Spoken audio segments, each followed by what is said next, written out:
Well, good afternoon.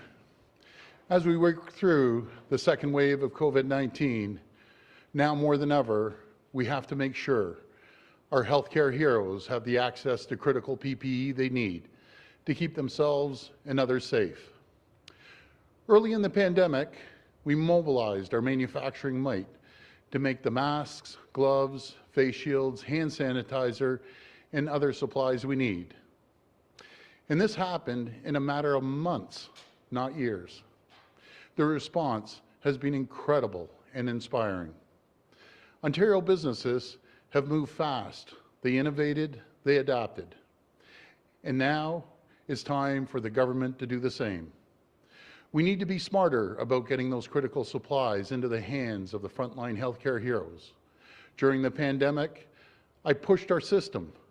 I pushed the government to move at the speed of the private sector. And we need to make sure we're spending tax dollars wisely.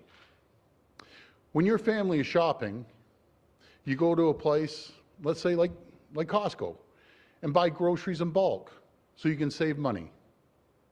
Then there's the Canadian Tire example. Canadian Tire, they stock about 50,000 products and only have about 65 people in their procurement team. Compare that to the Ontario government. Now just remember, Canadian Tire, 65 procurement officers, purchasing agents. In Ontario, you ready for this one? We have 7,000, I'm going to repeat that, 7,000 entities involved in procurement. That's unacceptable. My friends, clearly we can and must do better. So today, I'm here to announce that we are establishing Supply Ontario. This is an all-new centralized procurement agency to help us leverage our buying power and save taxpayers money. Centralizing procurement, buying in bulk, just makes sense. My friends, when the pandemic started, it became very clear that the government's procurement system was struggling to keep up. And this is something we need to address. Whether we're ordering printer paper or PPE, we can get a better price with a bulk order, and we can coordinate our procurement more strategically. And the savings are absolutely huge. As the Government of Ontario, we could save between $1 to $2 billion, with a B, $1 to $2 billion a year to start. That's $1 or $2 billion more for critical services like healthcare and education. Supply Ontario will help us deliver the best value for the people of Ontario and ensure we have a steady and quality supply of our critical products like PPE. It will also make it easier for businesses of all sizes to work with the Government of Ontario. From the mom and pop shops to larger companies, we want to purchase and promote more Ontario-made products. In fact, I'm excited to announce today we have signed a contract with PriMed to produce 50 million surgical masks a year over the next 5 years. PriMed has chosen Ontario to set up a new major medical manufacturing facility in Cambridge. So congratulations, Cambridge. This investment will create 50 new good-paying jobs. This is great news, and we're going to keep making Ontario a great place to do business. So I want to thank PriMed for making this important investment in Ontario. With 3M setting up a new facility in Brockville to make millions of N95 respirators and thousands of ventilators rolling off the line thanks to Linamar and O2 Medical Technologies.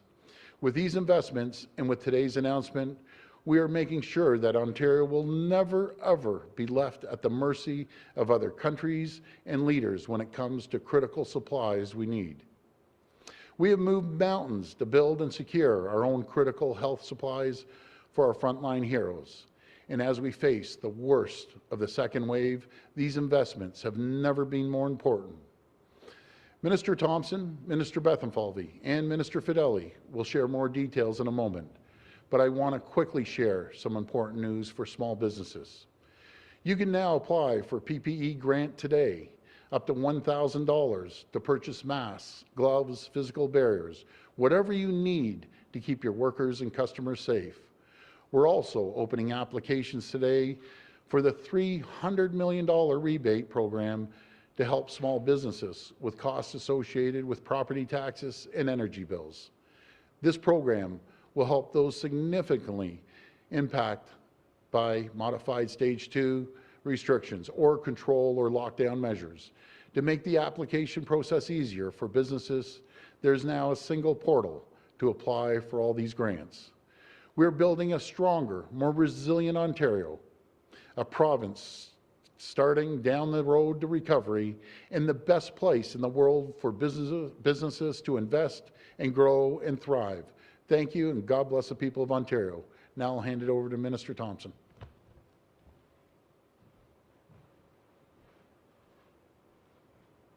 Thank you, Premier. PrimeEd has been an invaluable partner throughout the pandemic, and I am very pleased that we are taking this partnership to the next level. Over the next 5 years, PrimeEd will produce 50 million of the Level 1 and Level 2 surgical masks we need to combat COVID-19. This will happen in a brand new facility that, when fully operational, will employ upwards of 250 people producing surgical masks and N95 respirators. This is incredible news for Cambridge and Southern Ontario. Although this partnership demonstrates real progress in improving our ability to become self-sufficient in the production of PPE, the experience of sourcing PPE and other critical supplies during the first wave of the pandemic shone a light on the crack in the supply chain system in the province of Ontario. Until now, over 7,000 public sector entities have been responsible for their own procurement, getting neither the best price for taxpayers nor, as we have learned, guaranteed access to critical supplies when we need them. The Premier has said time and again, we should never need to rely on another jurisdiction to keep Ontarians safe. With Supply Ontario, we will never have to. We will transition from buying piecemeal to buying as one.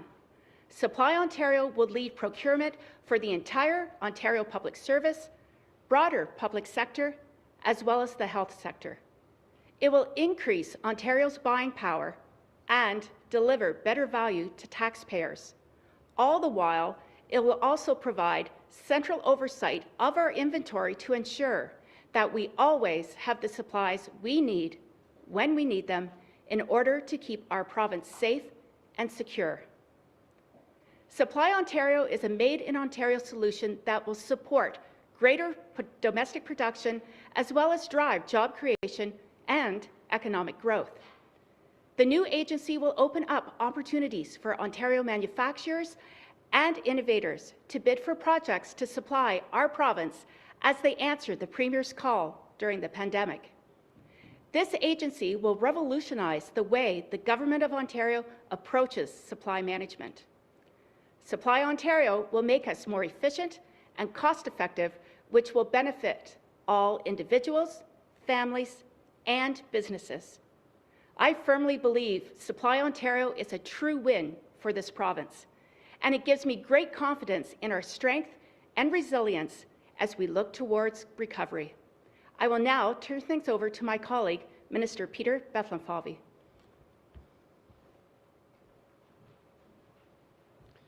Well, thank you, Minister Thompson, and thank you, Premier. And good afternoon, everyone.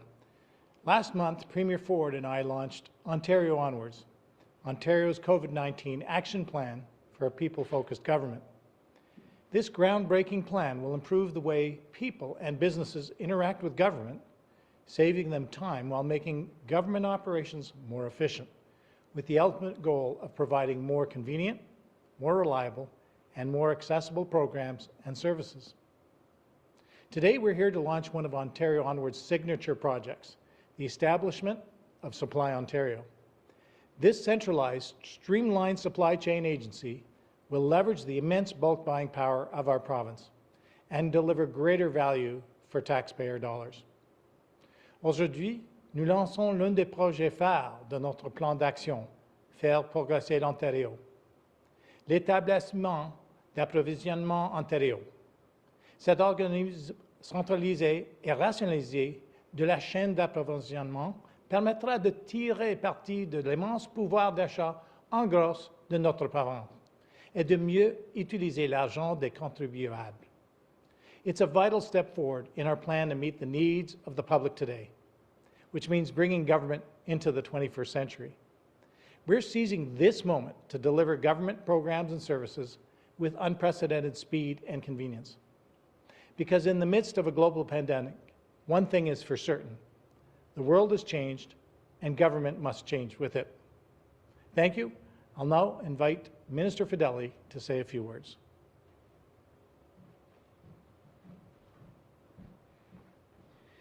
Thank you, Peter, and thank you, Premier and our ministers. PrimeEd is a great example of an Ontario company that stepped up and demonstrated the best of the Ontario spirit in the fight against COVID-19.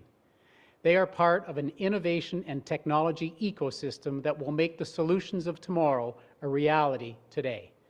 That is why the Ontario Made program is so important. Just a few short months ago, we teamed up with the Canadian manufacturers and exporters to launch the Ontario Made program. We unveiled the Ontario Made label and put the call out to our world-class manufacturers to get involved in the program, and to have PrimeEd join Ontario Made and use the Ontario Made label is indeed a credit to this program. Through Supply Ontario and the ongoing work of the Ontario Together program, we will further encourage domestic production for the goods we buy, creating good jobs and growing our economy right here at home. It will create greater opportunities for Ontario businesses to bid for Ontario government projects.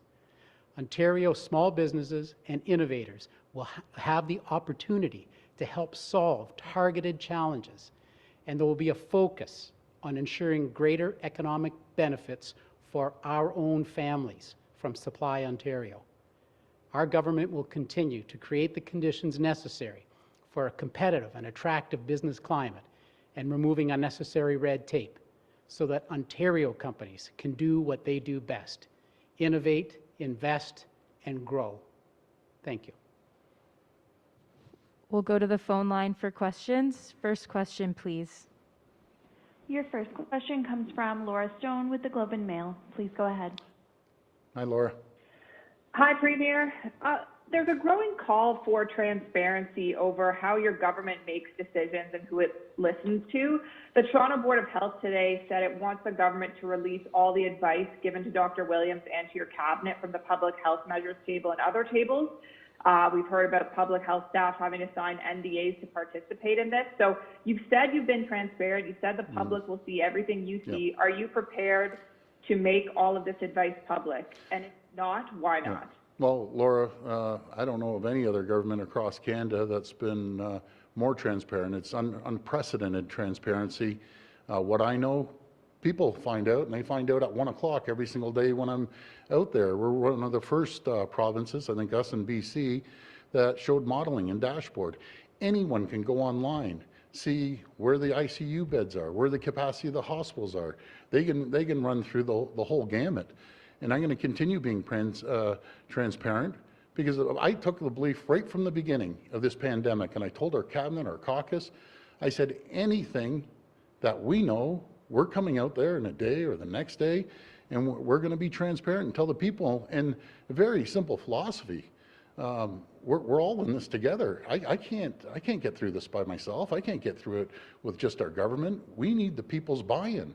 Without the people's buy-in, without businesses' buy-in, we aren't going to get through it. But thank God, the people have bought in and became Team Ontario. The companies became Team Ontario, Ontario-made products. We've all stuck together, and that's how we're going to get through this. But I'll continue being transparent on anything I know. Follow-up? Premier, with all due respect, the public had no idea that Public Health Ontario had recommended thresholds 4 times lower than what your government initially proposed until it was revealed in the Toronto Star. So there's a missing piece here to do with accountability about who in your government recommended the 10% threshold in the red zone. Was it Dr. Williams? Was it you? Was it cabinet, or was it both? And please don't say it's just some amorphous group of experts. Can you answer clearly who decided on the 10% And now that the Yeah. framework has been changed, do you admit that you were wrong? Well, again, Laura, it's not about being wrong or right. I'll tell you, Dr. Williams signed off on the last rollout that we had, and along with lowering the thresholds. So on both items, a week before, when we saw the numbers at 900 to 1,200, he signed off on it. And I'll take responsibility for everything in this province, as I have from day one, and I'll continue doing that. But again, I listened to Dr. Williams, Dr. Brown. Dr. Brown came out here, I think once, maybe he didn't, he told me, just under Dr. Brown has 100 docs giving him advice. Not to mention who Dr. Williams works with, or any of the other doctors, be it Dr. Dirk. But we're going to continue being transparent, and I'll pass it over to the Minister of Health. Thank you.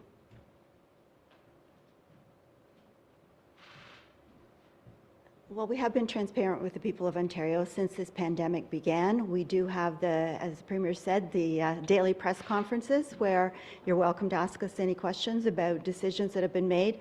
But we also have people coming forward. Dr. Williams does 2 briefings per week on his own without any politicians being around. People are, again, available to answer any questions. We do publicly release information. We've had our first tranche of information that's released, telling people about what the situation is in their local public health region, what's happening with hospital capacity, how many deaths, unfortunately, there have been, and so on. We're preparing a second tranche of information because we want people to receive all of this information. It's being prepared now with the digital services for presentation, and we're going to continue to do that. It's very important that everybody knows what decisions are being made, and we're continue to indicate that and keep the public fully informed of everything that's going on with respect to COVID-19 and the steps that we're taking as well to combat it. Next question. I'm gonna follow up on Laura's question too. Our team here is the only team in the entire country. I'm the only premier in the entire country. I'll even go one step further.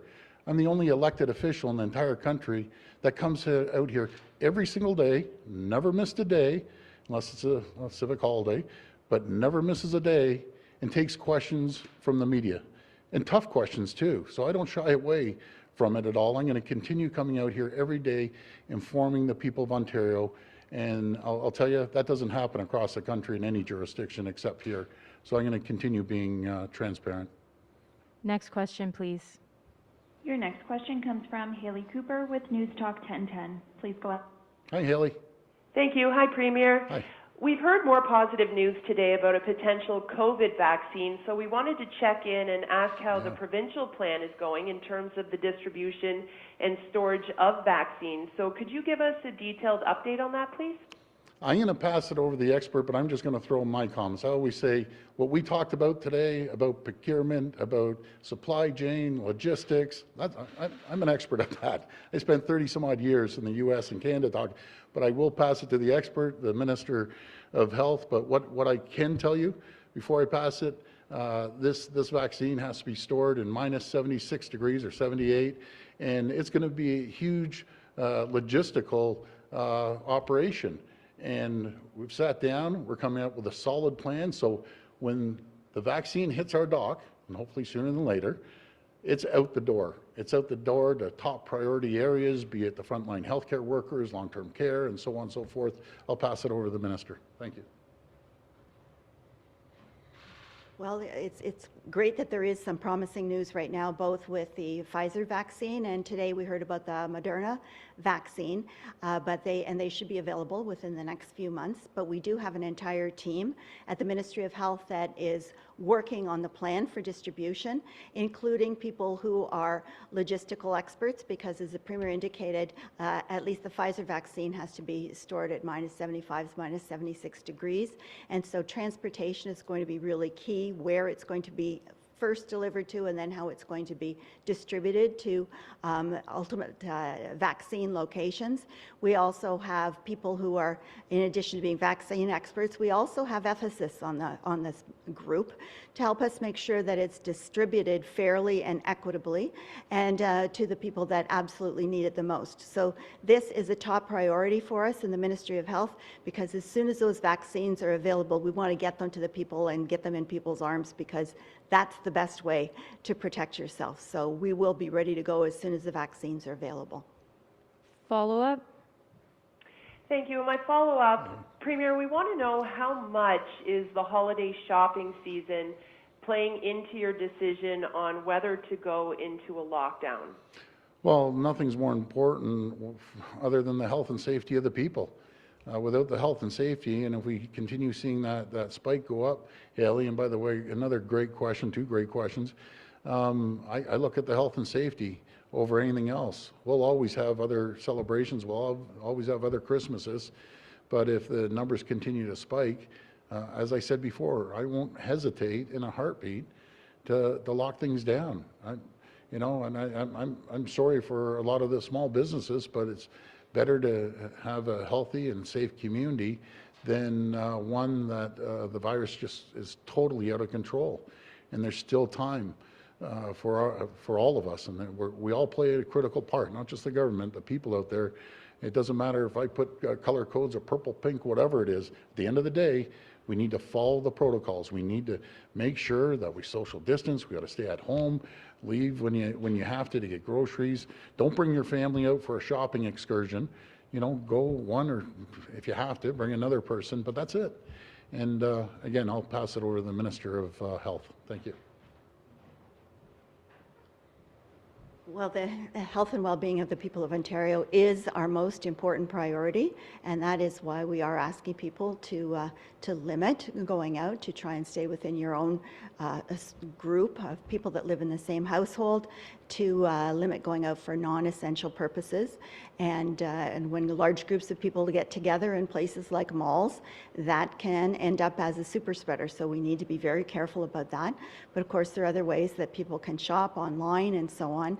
We don't want people to miss out on having a happy celebration, but there are safe ways to do that in ways that aren't going to endanger your health or the health of the people around you. Next question. Your next question comes from Melissa Candelaria with Your TV Halton. Please go ahead. Hi, Melissa. How you doing?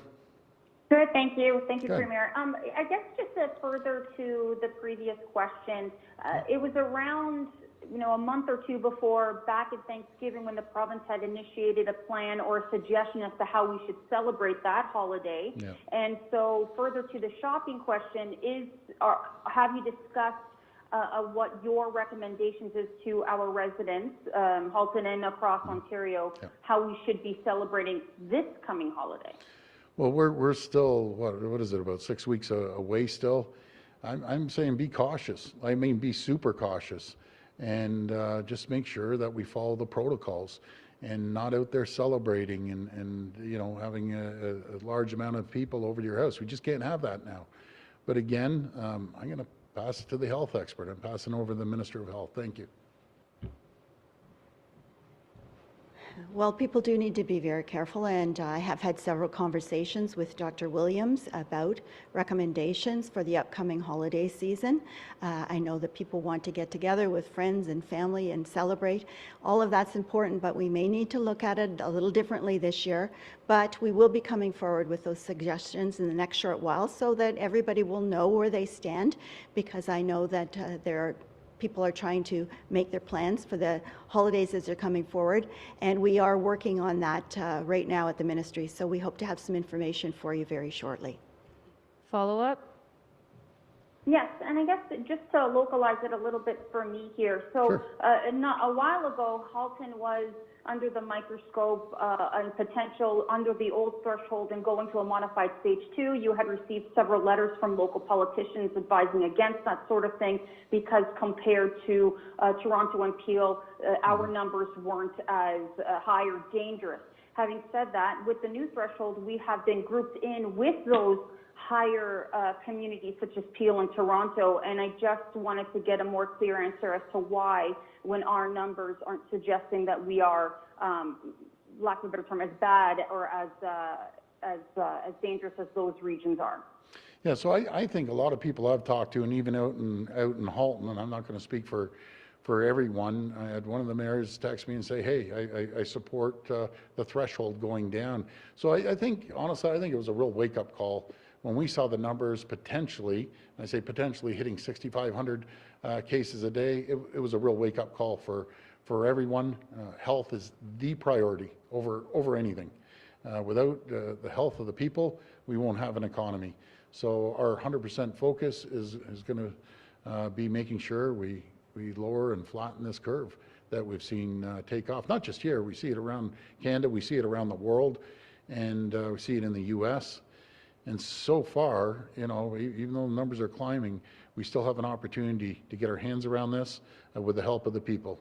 Without the help of the people, then it's not going to happen if we continue going out and celebrating. Next question. Your next question comes from Natasha McDonald with Radio Canada. Please go ahead. Hi, Natasha. Hi, Premier. We're seeing more and more deaths in long-term care, more than over 700 residents infected, 500 staff infected. How much worse will it have to get? What's the threshold for a return to lockdown in red zones in Ontario? Well, I would have to pass that to the ministry, but do you know what we need? This is just my opinion, not a health expert, but I don't have to be a health expert. We need mandatory 100% testing. The patients, everyone knows the patients aren't bringing this in. And God bless the staff, they're all heroes. And no one, the staff or visitors, no one would ever walk in to long-term care knowing they aren't well, right? Or they're showing symptoms. But we need 100% testing across the board to literally lock the long-term care down, knowing to eliminate. It's not going to be, you know, guaranteed 100%. It's never going there. But I'll tell you, we need to do it. And I'm actually having a good question because I'm having a meeting at 2:30 about it, and we need to lock this down tighter than we've ever had before. I'll pass it to the Minister of Health. The testing is really key because we know that with a high rate of community transmission that we're seeing in some of the areas that are having breakouts, that it gets transmitted into long-term care homes by people who are doing so unwittingly. They don't intend to, but the testing is really key. And so some of the rapid access tests that are now available to us by Abbott, PanBio and ID Now, particularly ID Now because it can be used for quick diagnostic purposes, is going to be really important to deploy first and foremost to long-term care homes, but also to areas where that are maybe more remote, where it takes several days in order to get test results back because the samples have to then be shipped to labs before they can be diagnosed properly. So these quick access tests are going to be really, really important, particularly in those two areas. But when we build that iron band around long-term care homes, that quick access testing is going to be really key. Follow-up? My follow-up is a question from my colleague Deanna Sumanak at CBC. Yeah. She's asking, at what point would you consider shutting down schools? So what's the bar, for instance? Would it be community infections reaching a certain point or infections within schools rising to a certain point? Well, that's the last resort to shut down schools. I know the parents enjoy that the kids are going to school. The kids enjoy it. And again, I want to give a shout out. The teachers, you're doing an incredible job. And the leadership within the schools that I just think the world over, the principals and vice principals, and I got to give a shout out to the school boards too. Everyone's doing a great job. And the person that helped design it is Minister Lecce. You know, he doesn't get enough credit, in my opinion. He did an incredible job putting this together. So I know the minister is going to be coming out in the next little while, coming up with a plan for the holidays, and I think it will work well, his plan that he's putting together. Last question. Your final question comes from Sean Jeffords with the Canadian Press. Please go ahead. Hi, Sean. Good afternoon, Premier. A short time ago, we scrummed Minister Fullerton, and she said that local medical officers of health could put in place additional protections for long-term care residents faster than your government could. But she declined to say what those protections should be. And Premier, I'm wondering what you think medical officers of health should be doing that they're not already doing to protect long-term care residents. And frankly, how is this not just passing the buck from your government to these local medical officers of health as the situation in long-term care gets worse? Yeah.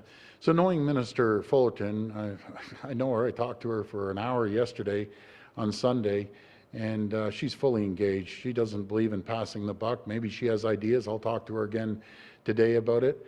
But again, I get asked, Sean, I get asked 10 people on the street, you know, go to root cause. Here I go with my lean practices again. I apologize, but go to root cause, ask the 5 whys, and before you hit the 5th why do we have the infection? Again, it's not coming in from the clouds. It's not coming in from the patients. It's coming in from outside. No matter, and unwilling, you know, they obviously wouldn't do it because they're incredible people, and I think the world of them, but it's coming in through the staff or it's coming in through the visitors. That's the only way it's coming in. We need to lock it down. We need to have testing. But most importantly, Sean, it's not just testing people, getting the results back and having a standard test that we can get it back in 24 hours, 48 hours. When it comes to long-term care or health workers, getting the test back in 3 or 4 days, as much as it might seem pretty good, in my opinion, it's unacceptable. And we need to make sure that when people get tested, the frontline healthcare workers, long-term care or other healthcare workers, get immediate results. And going back to what the minister said, that's why I believe these rapid tests are going to be a big game changer, especially in the northern regions where the testing, you might have to travel a few hours to go to the closest testing area. So we're all over this. I'm going to be meeting with the minister at 2:30 and also a lot of the staff. But that's my recommendation. Let's lock this down even tighter than we have already. And I want to give a shout out one more time to all the healthcare workers, PSWs, long-term care. You're incredible people, and thank you for putting the community and long-term care patients ahead of yourselves. I think the world of you. Follow up. Premier, I wanted to follow up on a different subject. Sure. Over the weekend, Peel's Medical Officer of Health issued a Section 22 order to introduce fines for businesses that are clearly flouting public health rules in that region. And he's saying that they're driving infections there. And I'm wondering, does the province need to get more serious on its end about addressing spread in workplace in hotspots like Peel? And does it need to issue fines of its own? And beyond that, does it actually need to publicly name businesses? Because the approach to identifying where these workplace outbreaks has been very piecemeal across the province. Would you be willing to name some of these businesses? Yeah, so another good question, Sean. I can tell you, Dr. Lowe is doing a great job. I had a good conversation last week with them. But people out there have to take the responsibility. And I truly believe vast majority of the people do. But when it comes to COVID, it only takes 1, 2, 3 people, and all of a sudden they spread it and it starts multiplying like rapid fire. So the inspections, I think, and I'll confirm this tomorrow, but I think we're up to like 25,000 inspections that were going into businesses. And then there's different levels of bad actors, right? There's the really, really bad actors, bang, fine them, shut them down, do whatever you can. And then there's people that are following the protocols and they might need a little support from the Minister of Labour or the inspector that comes in there and might say, okay, maybe tweak this, tweak that, and giving them a warning. But there's a big difference between totally bad actors that just snub their nose on the protocols. They need to have the most severe fines. And that's with with these private parties. Guys, if we continue with the private parties on the weekend, I thought there was like 4th of July happening up in north of Etobicoke. I was up by my office and I'm seeing fireworks going all over there. God bless you. Have fun. But guys, you got to have fun within your own family and your own household. And so that was disturbing. Now what we're going to do, we're going to see what happens 2 weeks down the road, as we did with Thanksgiving, as we did with Halloween. Man, like if everyone doesn't follow, the vast majority of people are following the rules. So that's what I'm just asking people. Please just follow the rules, and we're going to get through this. There is hope. There is hope for us to continue moving forward. Just look at it around the world, the lockdowns in France and in UK and Ireland and Spain, and I could name them all. You see what's happening in the US, our closest neighbor. You see what's happening out in Manitoba. And by the way, Premier Pallister's doing a great job out there. Manitoba, you be at Alberta, or you see the whole West Coast. The cases are going like rapid fire. And do me a favor, folks, don't be traveling if you have to, I guess you have to, but try to stay within our province. Don't be going to Manitoba. They're great people over there. Don't be going into Quebec. They're both great provinces, but let's just stick with Ontario, and that's what we need to do. Is there another question coming up? I just want to talk about this announcement again. This is a massive, massive announcement. I don't know if people realize how big of an announcement it is. For years and years, just imagine having 7,000 procurement officers down here compared to a place like Canadian Tire or Walmart or Costco or Loblaws and the government. So I'll give you an example. I always like using the toilet paper or paper or pens. Just imagine all these entities across Ontario all buying toilet paper when we have Kimberly-Clark and Irving Tissue down the street here in Toronto that we can place direct orders and people can go online, and it's just common sense that you buy in bulk, and each, no matter what agency or what department or what ministry, you want your box of toilet paper, you go online like any other place, you order it and they ship it in. But just think of toilet paper being bought by a distributor that sells it to another distributor, that the third distributor then sells it to the province with massive markups. And by the way, and we could be paying all sorts of prices. I guarantee you, we're probably paying 20 different prices for toilet paper or paper and pens. But what the ministers want to do, we want Ontario-made products here, create more jobs, more opportunities, and keep the jobs here rather than shipping them all over the world to get our products. It's unacceptable. We're changing the scorecard, and Minister Fedeli's doing a great job. So, you know, typical government, and I say typical government, I don't always see eye to eye with any government, but here and there, typical government has the form, and whoever comes up with a lower price, well, they're getting it. Well, no. Why don't we get additional points for a company that's here in Ontario? If it's out of 100, I'm just throwing out wild figures, give 10 points if you manufacture here, give 20 points. Because what happens, people bid on it, and guess what? They're shipping the goods down to Mexico to get made and being shipped up here. I don't want that. I want a made in Ontario products. There's so many jobs available. If Ontario focuses, give the first right of refusal. And by the way, be competitive, folks, because if we aren't competitive, then we have no choice. But we can compete against anyone, and we can create tens of thousands of jobs and billions of dollars right here in Ontario. Let's forget about everyone else. We're an economic powerhouse. We can do it, and we will do it. And it's going to help small businesses, some medium and large companies buy Ontario made, and we have to lead by example, and that's what we're going to do. There's tens of billions of dollars out there that we're going to start producing here. We're going to worry about the people of Ontario, not worry about the rest of the world. We're worrying about the people of Ontario and creating jobs here, led by my great ministers. But thank you, everyone, and God bless you. Thank you. Thanks, everyone.